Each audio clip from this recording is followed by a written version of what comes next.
Hello, and welcome to Juicy Conversations number 2. Today I'm talking about trigger stopper. No, that doesn't have anything to do with guns. Trigger. Such a sexy topic. But let's dive into this uncommon conversation. I define triggers as anything that sparks an intense emotional reaction. These are learned ways or methods to protect yourself. They come in many different sizes and shapes. You might be in the middle of a conversation and someone says something that brings out your defensive side. Or a sliver of doubt creeps in and causes an avalanche of other doubts to cascade. Know what I mean? So what do you do with these pesky recurring triggers and invasive thoughts?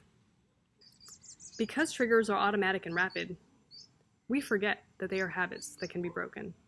If triggers are getting in the way of connection, communicating clearly, or seeing things objectively, it means it's time for a habit upgrade. There are 3 simple steps to begin this process. I intentionally use the word simple here because it is simple, but that doesn't mean it's easy. The first step in breaking any trigger, small or big, is to identify the pattern and break the pattern into smaller pieces. Take a look at its life cycle. What is the starting point and end point? What ultimately gets you out of it? Once you've broken down the pattern, focus on bringing awareness to that one pattern. Be like an investigator, detective. And notice when you are in it. Is it in the beginning, the peak, or the middle, or at the end? Take notes. Jot down a few things you notice.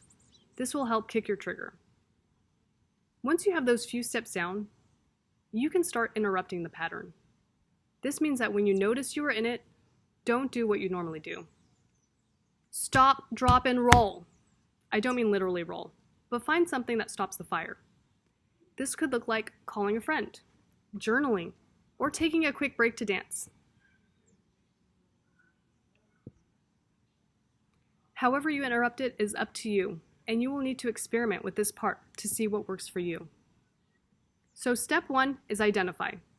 Identify a pattern that no longer serves you. Map out the life cycle from beginning, middle to end. Step 2 is awareness. Bring awareness to the pattern. Be like an investigator and notice when you are in it. Step 3 is interrupt. Interrupt the pattern. Intervene in the cycle in unique and different ways. So there it is, folks. I've given you a few things to try out to stop your trigger. What did you discover? What is one bite-sized action you can take today? During this process, give yourself some grace. When you are triggered, it can be hard to do something different. That's normal. But you can do it. If you find that you need more support in this area, because the triggers or thoughts are invasive or loud, let's connect. Book a free consultation from the link in my bio.